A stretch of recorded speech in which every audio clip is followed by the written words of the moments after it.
Hi guys, in this video I'll show you how to add hyperlink to text in the Framer. So make sure to watch this video till the end and you will be able to do it.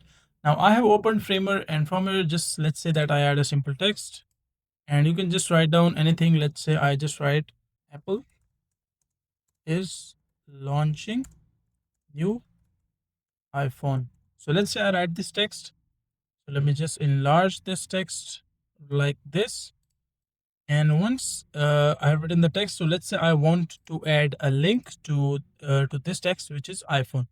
So you can just double click on the text, and once on the right side, you will see an option called a link or link to. Just click on this option, link to page or URL, and just click on it, and it will ask you like you want to add pages or the home section. So you can just let's say I want to add anything.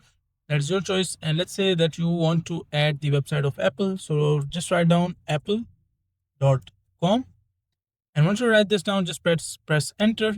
And now as you can see, like the color has changed and the link has been added, which is called the hyperlink into this text, which is iPhone.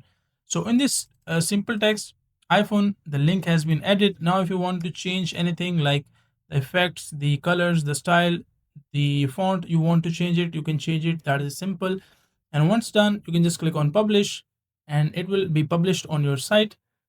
Now I don't have the domain, but if you have a domain, it will be published and the hyperlink will be added on the Framer IO in this way. So that is a simple and easy process of how you can do it. Now make sure to like the video and subscribe to the channel if you find this video useful.